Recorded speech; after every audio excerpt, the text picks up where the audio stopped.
ಸದ್ಗುರುದತ್ತಾತ್ರೇಯಾಯ ನಮಃ. ಓಂ ಐಂ ಹ್ರೀಂ ಶ್ರೀಂ ಲಲಿತಾಂಬಿಕಾಯೈ ನಮಃ.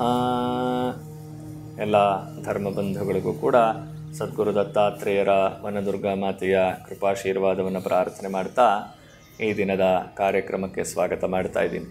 ತತ್ವಧಾರೆ ಕಾರ್ಯಕ್ರಮದಲ್ಲಿ ಪಂಚಭೂತಗಳಿಂದ ನಮಗಾಗುವಂತಹ ವಿಚಾರಗಳನ್ನು ತಿಳಿಸ್ತಾ ಬರ್ತಾ ಇದ್ದೆ. ಹೇಗೆ ನಾವು ಪಂಚತತ್ವಗಳನ್ನು ಒಲಿಸ್ಕೋಬಹುದು ಅನ್ನೋ ವಿಚಾರವನ್ನು ತಿಳಿಸ್ತಾ ಇದ್ದೆ.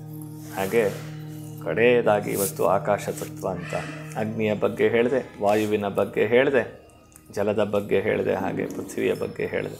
ಇನ್ನು ಕೊನೆಯದಾಗಿರುವಂಥದ್ದು ಆಕಾಶ ತತ್ವ. ಆಕಾಶ ಅನ್ನೋದು ಮೇಲ್ಗಡೆ ಕಾಣ್ತಾ ಇದೆ.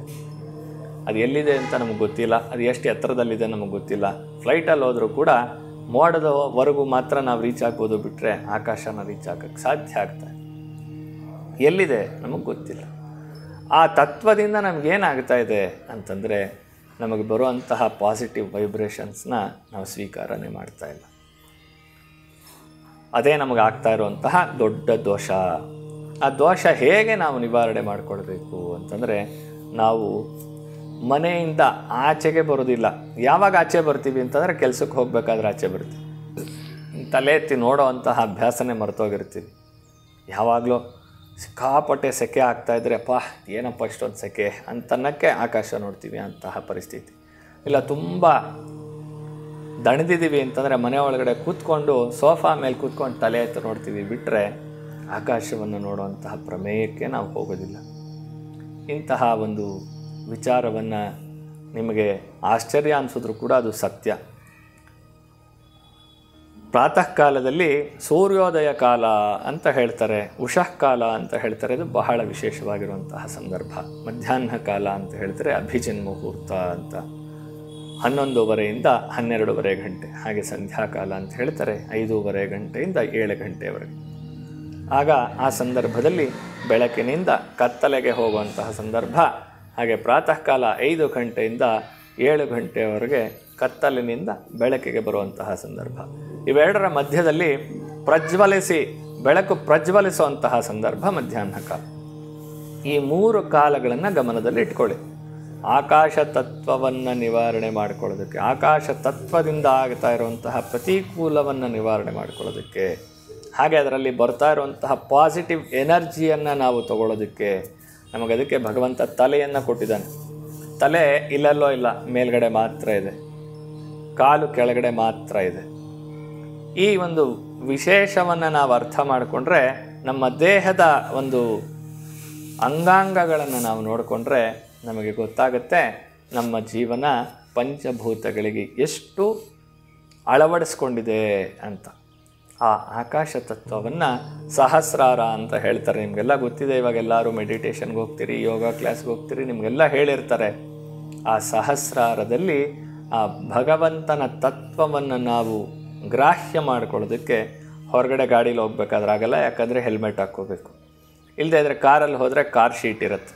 ಹಾಗಾದರೆ ನಾವೇನು ಮಾಡಬೇಕು ಅಂತಂದರೆ, ಪ್ರತಿನಿತ್ಯ ಬೆಳಗ್ಗೆ ಎದ್ದ ತಕ್ಷಣ ಭೂಮಿಯನ್ನು ಸ್ಪರ್ಶ ಮಾಡ್ತೀವಿ, ಪ್ರಾರ್ಥನೆಯನ್ನು ಮಾಡ್ತೀವಿ, ಆಚೆ ಕಡೆ ಬರಬೇಕು. ಮನೆ ಬಾಗಿಲಿಂದ ಆಚೆ ಬಂದು, ನಮ್ಮ ಮನೆ ಮೇಲ್ಗಡೆ ನಮ್ಮ ಮನೆ ಮುಂದೆ ಬಾಲ್ಕನಿ ಇದೆ, ಬಾಲ್ಕನಿ ಬಿಟ್ಟರೆ ಗೇಟ್ ಅಷ್ಟೇ, ಅದರಿಂದ ಆಚೆ ಹೋಗೋಕ್ಕಾಗಲ್ಲ ಅಂದ್ಕೊಂಡ್ರೆ ನಾನೇನು ಮಾಡಲಾರೆ. ಆಚೆ ಬನ್ನಿ, 2 ನಿಮಿಷಗಳ ಕಾಲ ಆಚೆ ಬಂದು ಆಕಾಶವನ್ನು ನೋಡಿ, ತಲೆ ಎತ್ತಿ ಆಕಾಶವನ್ನು ನೋಡಿ. ನಿಮಗೆ ಅಲ್ಲಿ ಏನಿದೆ ಅನ್ನೋದು ಕಾಣಿಸ್ತಿರ ಇದ್ದರೂ ಅಲ್ಲಿ ಸಮಸ್ತ ದೇವಾನುದೇವತೆಗಳು, ಋಷಿಗಳು, ಮುನಿಗಳು ಸಂಚಾರ ಮಾಡ್ತಾ ಇರ್ತಾರೆ ಅನ್ನೋದು ನಮ್ಮ ಭಾರತೀಯ ಧರ್ಮದ ಒಂದು ಆಚರಣೆ. ನಮಗದೆಲ್ಲ ಬೇಡ. ದೇವತೆಗಳಿದ್ದಾರೆ, ಋಷಿಗಳಿದ್ದಾರೆ, ಏನು ಬೇಡ. ಪ್ರಕೃತಿ ಮಾತೆಯಲ್ಲಿ ಆಕಾಶ ಅನ್ನೋದು ಪಂಚಭೂತಗಳಲ್ಲಿ ಬಹಳ ಶ್ರೇಷ್ಠವಾಗಿ ಎತ್ತರದಲ್ಲಿರುವಂಥದ್ದು. ಆ ಆಕಾಶವನ್ನು ನೋಡಿ, ಇಷ್ಟು ವಿಶಾಲವಾಗಿರುವಂತಹ ಆಕಾಶದ ಕೆಳಗಡೆ ನಾನಿದ್ದೀನಿ, ನಾನು ಕೂಡ ವಿಶಾಲವಾದ ಮನಸ್ಸನ್ನು ಹೊಂದಿದ್ದೀನಿ, ನನಗೆ ಎಲ್ಲ ರೀತಿಯಾದ ದೋಷಗಳು ನಿವಾರಣೆಯಾಗಿದೆ, ನಾನು ಪ್ರಕೃತಿಯಲ್ಲಿ ಅತ್ಯಂತ ಸಂತೋಷಭರಿತವಾಗಿರುವಂತಹ ಜೀವರಾಶಿಯಲ್ಲಿ ಒಬ್ಬ ಅಂತ ಹೇಳಿ ಪ್ರಾರ್ಥನೆಯನ್ನು ಮಾಡಿಕೊಂಡು, ಪ್ರಕೃತಿ ಮಾತೆ ನನಗೆ ಯಾವುದೇ ವಿಧವಾದ ದೋಷಗಳಿದ್ರೂ ನಿವಾರಣೆ ಮಾಡಿದೆಯಾ, ಇವತ್ತಿಂದ ನನ್ನಲ್ಲಿ ಎಲ್ಲವೂ ಕೂಡ ಸಕಾರಾತ್ಮಕವಾಗಿಯೇ ಇದೆ. ನನಗೆ ನಿನ್ನಲ್ಲಿರುವಂತಹ ಎಲ್ಲ ಸಕಾರಾತ್ಮಕ ಶಕ್ತಿಗಳು ಕೂಡ ಗ್ರಾಹ್ಯವಾಗ್ತಾ ಇದೆ ಅಂತ ಪ್ರಾರ್ಥನೆಯನ್ನು ಮಾಡಿಕೊಂಡು ಆಕಾಶದಲ್ಲಿ ನಿಮಗೆ ದೇವರಲ್ಲಿ ನಂಬಿಕೆ ಇದ್ದರೆ ಆ ದೇವರನ್ನು ಮೇಲ್ಗಡೆ ಅವನಿದ್ದಾನೆ, ಅವನು ನನ್ನನ್ನು ನೋಡ್ತಾ ಇದ್ದಾನೆ, ನನ್ನ ಇವತ್ತಿನ ದಿನಚರ್ಯೆಯನ್ನು ಅವನೇ ಎಲ್ಲವೂ ಪರಿಹಾರ ಮಾಡ್ತಾ ಇದ್ದಾನೆ, ಯಾವುದೇ ಕಷ್ಟ ಕಾರ್ಪಣ್ಯಗಳಿದ್ರೂ ಇವತ್ತು ಪರಿಹಾರ ಮಾಡ್ತಾ ಇದ್ದಾನೆ, ಎಲ್ಲವೂ ಅನುಕೂಲಕರವಾಗಿ ಮಾಡ್ತಾ ಇದ್ದಾನೆ ಅಂತ ಪ್ರಾರ್ಥನೆ ಮಾಡಿಕೊಂಡು ಒಳಗಡೆ ಬನ್ನಿ. ಒಳಗಡೆ ಬಂದು ನಿಮ್ಮ ದಿನಚರ್ಯೆಯನ್ನು ಪ್ರಾರ್ಥನೆ ಮಾಡ್ಕೊಳ್ತಾ ಹೋಗಿ. ಇವತ್ತು ಗುರುವಾರ ಇದೆ. ನೀವು ಯಾವಾಗ ಪ್ರಾತಃ ಕಾಲದಲ್ಲಿ ಸೂರ್ಯೋದಯ ಕಾಲದಲ್ಲಿ ಆಕಾಶವನ್ನು ನೋಡಿ ಪ್ರಾರ್ಥನೆಯನ್ನು ಮಾಡ್ಕೊಳ್ತೀರೋ ನಿಮಗೆ ಗುರುಗಳ ಅನುಗ್ರಹದ ಜೊತೆಯಲ್ಲಿ ನಿಮ್ಮ ಪಿತೃದೇವತೆಗಳ ಆಶೀರ್ವಾದ ಸಿಗೋದರಲ್ಲಿ ಸಂದೇಹವೇ ಇಲ್ಲ.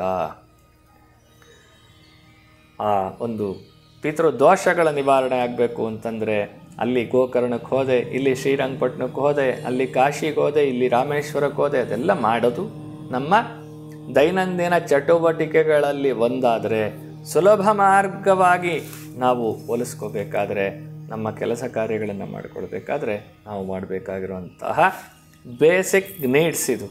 ಇದನ್ನು ಮಾಡ್ತಾ ಹೋಗಿ ಸಂಕಷ್ಟ ನಿವಾರಣೆ ಆಗಲಿಲ್ಲ ಅಂತಂದರೆ ಆಮೇಲೆ ಬಂದು ನನ್ನನ್ನು ಕೇಳಿ.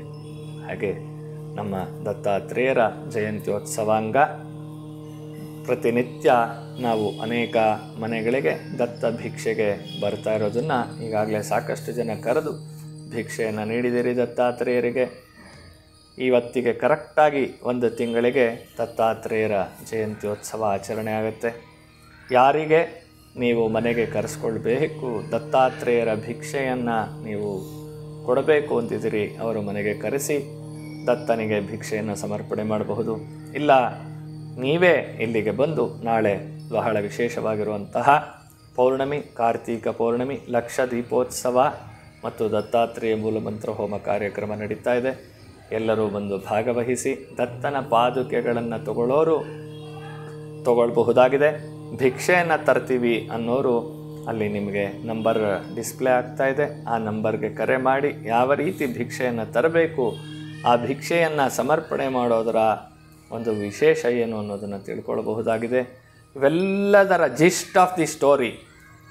ಇದಿಷ್ಟು ಕಾರ್ಯಕ್ರಮಗಳಲ್ಲಿ ಪಂಚಭೂತಗಳನ್ನು ಒಲಿಸ್ಕೊಳ್ಳೋದು ಯಾವ ರೀತಿ ಅಂತ ಹೇಳಿದ್ದೆ, ಅದೇ ಆ ಪಂಚ ತತ್ವಗಳನ್ನು ಅನುಗ್ರಹಪೂರ್ವಕವಾಗಿ ಪಡ್ಕೊಳ್ಳೋದಕ್ಕೆ ನಮಗೆ ಗುರುವಿನ ಮಾರ್ಗ ಬೇಕಾಗಿದೆ, ಆ ಗುರುವಿನ ಆಶೀರ್ವಾದ ಬೇಕಾಗಿದೆ. ಅಂತಹ ಗುರುವಿನ ಆಶೀರ್ವಾದವನ್ನು ಪಡ್ಕೊಳ್ಳೋದಕ್ಕೆ ಗುರುಗಳಿಗೆ, ಗುರು ದತ್ತಾತ್ರೇಯರಿಗೆ ಭಿಕ್ಷೆಯನ್ನು ಸಮರ್ಪಣೆ ಮಾಡೋದು ಬಹಳ ಮುಖ್ಯವಾಗಿರುತ್ತೆ.